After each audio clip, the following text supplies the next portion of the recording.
नमस्कार, आप देख रहे हैं इंडिया टीवी। आपके साथ मैं हूं मीनाक्षी जोशी। इस वक्त की बहुत बड़ी खबर, हाथरस केस में बहुत बड़ा खुलासा हुआ है। यूपी सरकार की जांच में हाथरस केस में यह खुलासा हुआ है। सरकार की जांच एजेंसियों के मुताबिक हाथरस केस के बहाने उत्तर प्रदेश में जातीय दंगे की बड़ी साजिश रची गई थी। यूपी सरकार ने यह दावा किया है कि पीएम मोदी और सीएम योगी को दुनिया भर में बदनाम करने के लिए, दंगे भड़काने के लिए रातों रात एक वेबसाइट बनाई गई। दावा किया जा रहा है कि इस वेबसाइट के तार एक इंटरनेशनल एजेंसी से जुड़े हुए हैं, एनजीओ से जुड़े हुए हैं। यूपी सरकार की जांच के मुताबिक साजिश के लिए इस्लामिक देशों से जबरदस्त फंडिंग के बाद भी सामने आ रही है। कई अहम और चौंकाने वाले सुराग भी जांच एजेंसियों के हाथ लगे हैं। यूपी सरकार की जांच एजेंसियों के मुताबिक जातीय दंगों की आड़ में मोदी और योगी की इमेज खराब करने के लिए जस्टिस फॉर हाथरस के नाम से रातों रात वेबसाइट तैयार की गई। इस वेबसाइट में फर्जी आईडी के हजारों लोगों को जोड़ा गया। इतना ही नहीं, वेबसाइट पर विरोध प्रदर्शन की आड़ में देश और प्रदेश में दंगे कराने और दंगों के बाद बचने के तरीकों का भी जिक्र किया गया। दावा किया जा रहा है कि वेबसाइट के जरिए मदद के बहाने दंगों के लिए फंडिंग की जा रही थी। फंडिंग की बदौलत अफवाहें फैलाने के लिए मीडिया और सोशल मीडिया के दुरुपयोग के भी सुराग मिले हैं। सबसे बड़ी बात यह है कि रात में छापेमारी होते ही और सुरक्षा एजेंसियों के एक्टिव होते ही वेबसाइट रातों रात बंद हो गई। पर एजेंसियों के पास वेबसाइट के सारे कंटेंट मौजूद है जिसकी जांच की जा रही है।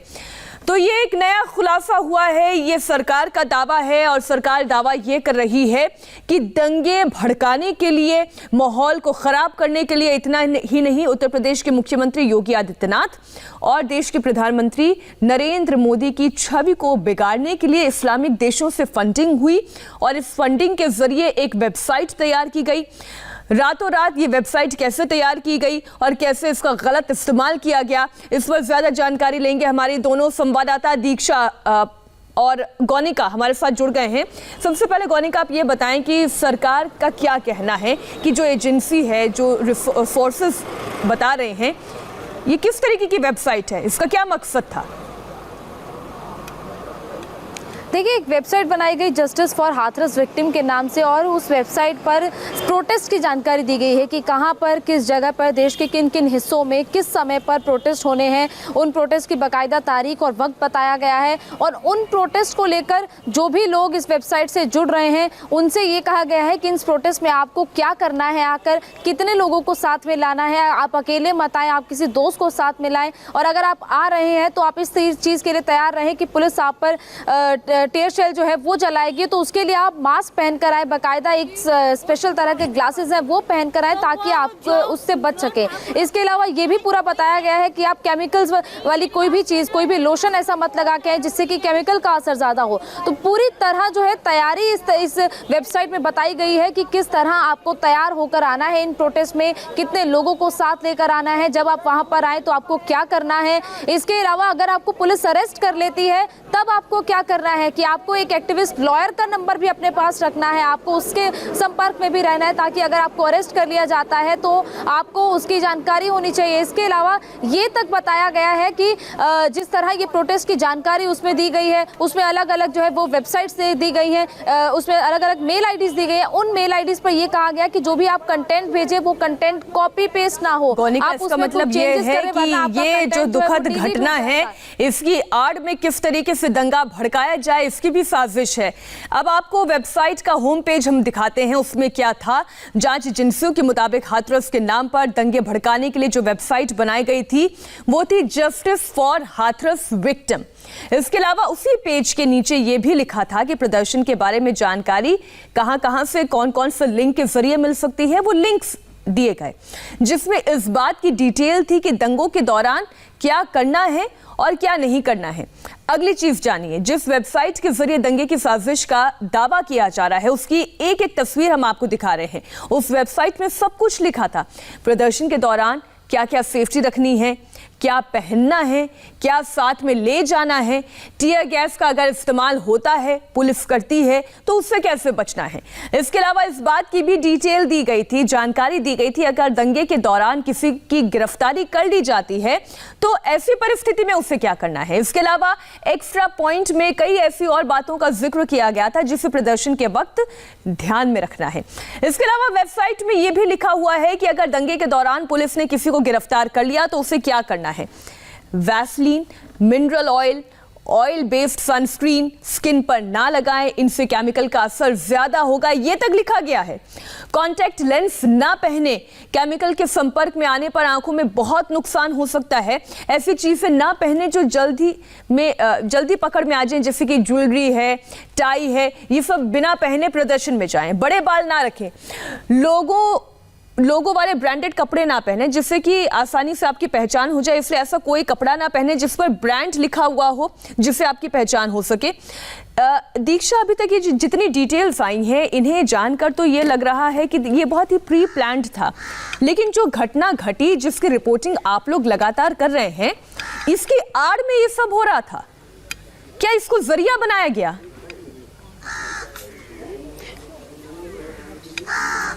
बिल्कुल मीनाक्षी, अब सोशल मीडिया का भी किस तरह से इस्तेमाल गलत कामों के लिए किया जा रहा है या देश भर में माहौल खराब करने के लिए, हिंसा भड़काने के लिए किया जा रहा है, इसका ये एक नमूना है। और ऐसा ही यही उदाहरण हमें मिला था ये शाहीन बाग प्रोटेस्ट के दौरान, जो जिसे देश भर में भड़काने की कोशिश की गई थी।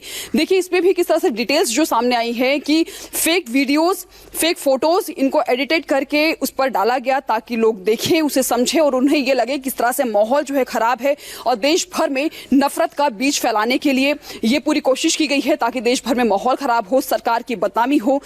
ये संदेश जो है कि सरकार किस तरह से लॉ एंड ऑर्डर को मेंटेन रखने में किस तरह से नाकाम हो रही है, ये भी मैसेज भेजने की कोशिश की गई है।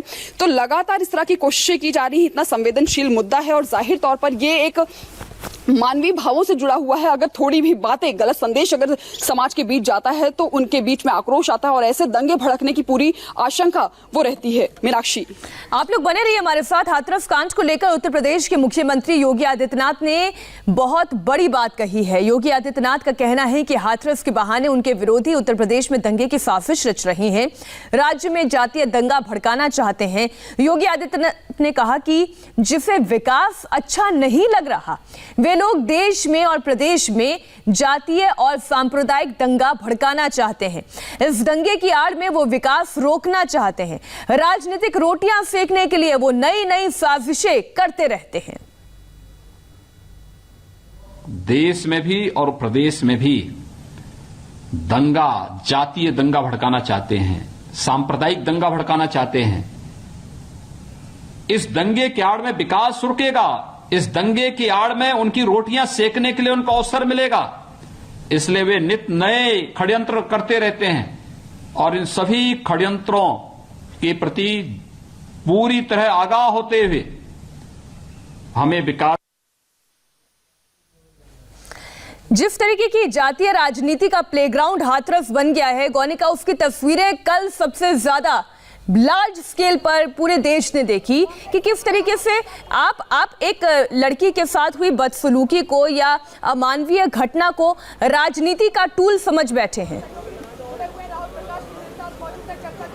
बिल्कुल मीनाक्षी, राजनीतिक रंग और जातीय रंग इस पूरे मामले को दिया जा रहा है और ये परसों से ही शुरू हो गया था जब कांग्रेस से राहुल गांधी, प्रियंका गांधी और 5 नेताओं का डेलीगेशन आया था। उसके बाद से ही नेताओं के आने का सिलसिला शुरू हो गया और कल जिस तरह का माहौल यहाँ पर था, पत्थर तक चले, लाठियां तक चली, ये माहौल यहाँ पर बन गया था। हालांकि पुलिस ने स्थिति को बाद में कंट्रोल किया और उसके बाद से अभी फिलहाल स्थिति कंट्रोल में है। लेकिन जिस तरह कल समाजवादी पार्टी के नेता पहुंचे, RLD के नेता पहुंचे, इसके अलावा भीम आर्मी से चंद्रशेखर पहुंचे, तो ये अब लगातार राजनीतिक अखाड़ा बन गया है। हर कोई यहाँ पर आ रहा है, परिवार से मिल रहा है, परिवार को सांत्वना दे रहा है, लेकिन उसकी आड़ में अपनी राजनीतिक रोटियां सेक रहा है, क्योंकि हर कोई चाह रहा है कि इस मामले से किसी तरह फायदा किया जाए, खुद का फायदा किया जाए और सरकार का नुकसान किया जाए, सरकार की छवि को खराब दिखाने की कोशिश की जाए। और उसी को लेकर ही ये वेबसाइट भी अब सामने आई है। इस वेबसाइट में साफ तौर पर जो लोग जिन लोगों से प्रोटेस्ट में शामिल होने के लिए कहा गया, उनसे ये तक कहा गया कि आप अपनी किसी तरह की पहचान ना जाहिर होने दें।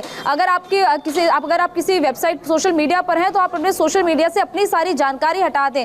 आप कहाँ काम करते हैं, आप कहाँ के रहने वाले, ये सारी जानकारी हटा दें, ताकि कल को अगर आप तक पुलिस पहुंचने की कोशिश करे तो वो भी ना पहुंच पाए। प्रोटेस्ट की, हर एक प्रोटेस्ट की जानकारी दी गई है, चाहे वो कोलकाता में हो, चाहे वो दिल्ली में हो या इंडिया गेट में हो, हर तरह के प्रोटेस्ट की इस वेबसाइट में जानकारी दी गई है। तो जाहिर तौर पर एक पूरी प्री प्लान्ड ये साजिश चल रही है कि किस तरह इस दुखद घटना को, जहां पर एक परिवार ने अपनी बेटी को खोया है, एक लड़की के साथ इस तरह का जघन्य अपराध हुआ है, उसे इस तरह का रंग देने की कोशिश की जा रही है। वो भी ऐसी स्थिति में कि जब मीडिया के दबाव के बाद इस पूरे मामले में एसआईटी की जांच हो रही है, सीबीआई जांच के लिए योगी सरकार बात कर रही है, पुलिस प्रशासन अब वहां पर मुस्तैद हो चुका है और लगातार इंडिया टीवी भी इस घटना को लगातार रिपोर्ट कर रहा है। इसके बावजूद अगर विपक्ष ये कहता है कि इस मामले में लड़की के साथ, उनके परिवार के साथ न्याय नहीं हो रहा है, तो ये फिर राजनीति नहीं तो और क्या है। एक छोटे से ब्रेक के लिए हम रुक रहे हैं। ऐसी बड़ी खबर पर हमारी नजर बनी हुई है, होंगे फौरन हाजिर।